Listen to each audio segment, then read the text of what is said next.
Okay, so second day of Christmas video or Christmas chemistry videos. Today we're gonna use something that I wasn't expecting to have, and that is some dry ice. Dry ice is solid carbon dioxide, and the neat thing about it is that it sublimes, so it goes directly from a solid into a gas. So you can do all sorts of weird stuff with it. Now it's really cold, so you've got to keep it in a cooler, and you can't keep it around for very long.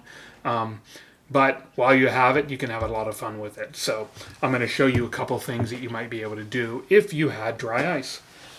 So I'm going to grab it from the cooler.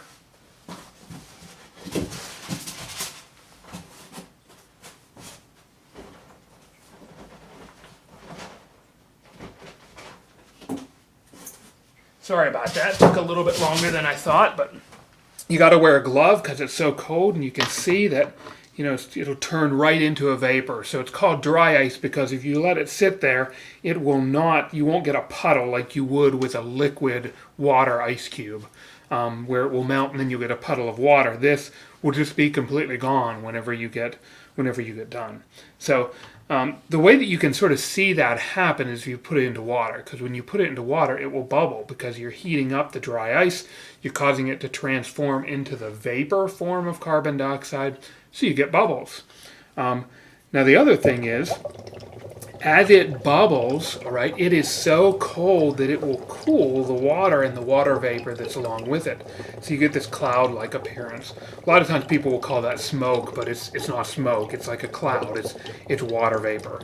And so when you put the dry ice in there, it bubbles, and you get that really cool-looking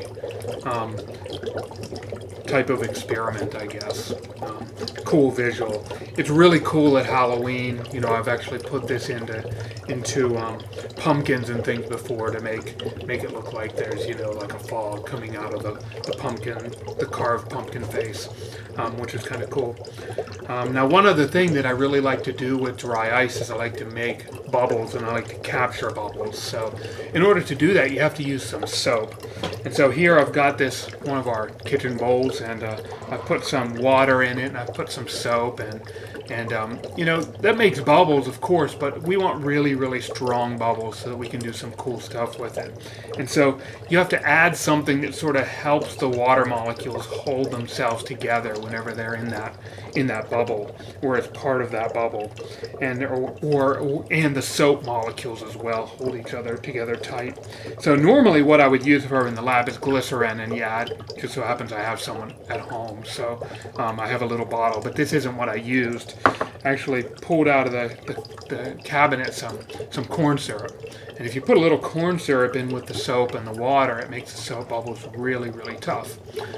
So what I'm going to do next is I'm going to zoom the camera in a little bit and let you see, this bubble that I'm going to make, because I want you to see it, right up close, because it looks really super cool.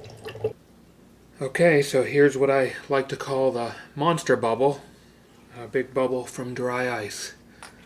Some dry ice in, and the hardest part is getting the bubble film to form on top of the bowl. Got to wet the edge, and then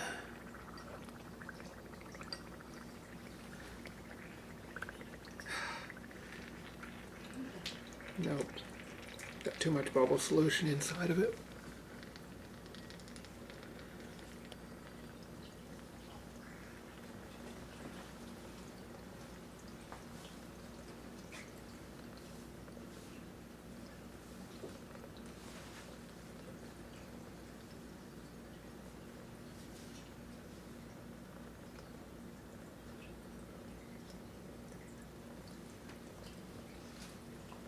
That's the monster bubble.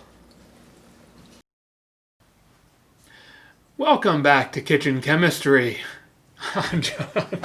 I was not expecting that. I looked at Mom and it's like, I can't laugh. I know, you need a laugh track in this. Okay, now we're done laughing at my joke, right? Okay, it's still going, right?